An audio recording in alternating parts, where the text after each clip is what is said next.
অম্বুবাচী নিবৃত্তির শেষ দিন বিশেষ তিথি, কিন্তু এই বিশেষ তিথিতে অনেকেই একটা বিশেষ জিনিস লক্ষ্য করেন না, যে জিনিসটা আমি আজকে আপনাদের বলবো। মানুষে ধূপ জ্বালান, দীপ জ্বালান, বিশেষ পুজো অর্চনা করেন, লক্ষ লক্ষ মানুষ কামাখ্যাতে যাচ্ছেন বা কামাখ্যা মাকে স্মরণ করছেন, কিন্তু এমন একটা বিশেষ তিথি, এই তিথিতে এমন একটা বিশেষ জিনিস, একটা বিশেষ গুরুত্বপূর্ণ জিনিস আমি আপনাদের বলবো, যেটা আপনারা আজ পর্যন্ত কোনো ভিডিওতে শোনেননি বা আজ পর্যন্ত কেউ আপনাদের সাথে শেয়ার করেনি। এই জিনিসটা জানতে পারলে আপনাদের এই যে অম্বুবাচী নিবৃত্তির যে দিনটা, এই অম্বুবাচী নিবৃত্তির দিনের বিশেষ পুজো অর্চনার প্রতি আপনাদের দৃষ্টিটাই পরিবর্তন হবে, দৃষ্টিটাই চেঞ্জ হয়ে যাবে।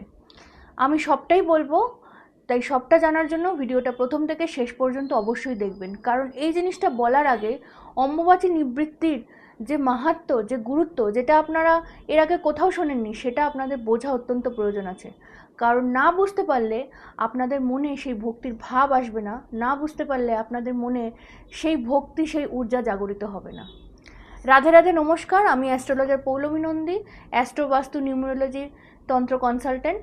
আজকে এই ভিডিওতে আমার সকল বন্ধুকে অনেক অনেক স্বাগত। কামাখ্যাতে এক বৃদ্ধ সাধুর গল্প প্রচলিত আছে। এক ভক্ত ছিলেন যিনি প্রতিবার অম্বুবাচীতে পুজো করতেন, ধূপ জ্বালাতেন, দীপ জ্বালাতেন, বিশালভাবে পূজা অর্চনা করতেন, কিন্তু কোথাও না কোথাও তার মনে একটা অশান্তি থেকেই যেত। বৃদ্ধ সাধুকেও তিনি পূজা অর্পণ করতেন, কিন্তু পূজা অর্পণ করার পরেও তার মনে সেই মানসিক সন্তুষ্টি, মনে সেই মানসিক তৃপ্তি আসতো না। কেন জানেন? তার একটা বিশেষ কারণ আছে। মানুষে দাম্পত্য সমস্যা, বিবাহ সংক্রান্ত সমস্যা, অর্থনৈতিক সমস্যা, সন্তান সংক্রান্ত সমস্যা, রিলেশনশিপ সংক্রান্ত সমস্যা, এইসব বিভিন্ন সমস্যা নিয়ে লক্ষ লক্ষ মানুষ এই অম্বুবাচী তিথিতে কামাখ্যা মাকে প্রার্থনা করেন, কামাখ্যা মায়ের কাছে যান, পূজা অর্চনা করেন। কিন্তু পূজা অর্চনা করলেও কোথাও না কোথাও এই পুজো অসম্পূর্ণ থেকে যায়, কোথাও না কোথাও তাদের মনে শান্তি আসে না। ঠিক যেমন এই বৃদ্ধ সাধুর যে ভক্ত ছিলেন, তিনি পূজা অর্চনা করার পরেও মনের মধ্যে শান্তি অনুভব করেননি। কোথাও তার গিয়ে মনে হয়েছে যে পুজোটা অসম্পূর্ণ থেকে গেছে। কিন্তু কেনই অসম্পূর্ণতা? কেন তার মনে হলো এত পূজা অর্চনা করার পরেও তার পুজোটা অসম্পূর্ণ থেকে গেছে? এটাই আজকে ভিডিওর মূল বিষয়, এবং এই বিষয়টা যদি আপনারা উপলব্ধি করতে পারেন, তাহলে অম্বুবাচীর প্রকৃত মাহাত্ম্য আপনারা জানতে পারবেন।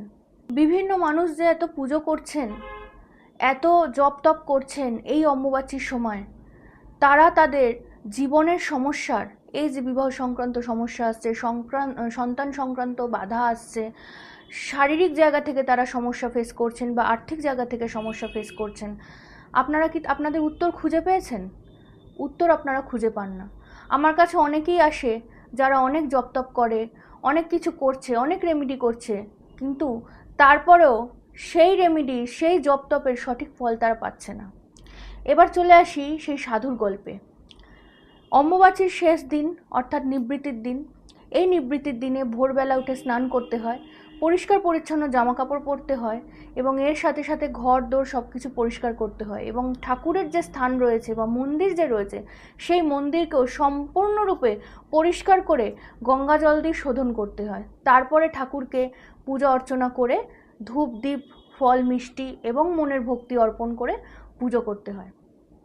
কিন্তু এত কিছুর পরেও যেটা অসম্পূর্ণ থেকে যায়, যেটা সাধু বাবাকে ভক্ত প্রশ্ন করেছিল যে বাবা, আমি এত পুজো করছি, এত অর্চনা করছি, এত ধূপদীপ জ্বালাচ্ছি, তবু আমার মনে অশান্তি কেন? তবু কেন মনে হচ্ছে যে আমার পুজো সম্পূর্ণ হচ্ছে না? তখন সাধু বাবা সেই ভক্তকে বলেছিলেন, তুমি যে এত পুজো অর্চনা করছো, তুমি কি মন থেকে সবাইকে ক্ষমা করতে পেরেছো? তুমি কি পেরেছো অন্যকে কষ্ট না দিতে? তুমি কি পেরেছো মন থেকে কাউকে অপমান না করে জীবনে এগিয়ে যেতে? যদি জীবনে অহংকার আসে, যদি জীবনে কাউকে অপমান করার প্রবণতা আসে, যদি জীবনে কারোর ওপর রাগ করার প্রবণতা আসে, যদি জীবনে ঈর্ষা আসে অর্থাৎ হিংসে আসে, তাহলে আপনি যতই পুজো করে নিন, যতই জপ করে নিন বা যতই মন্ত্র পাঠ করে নিন, সেই পুজো সম্পূর্ণ হয় না।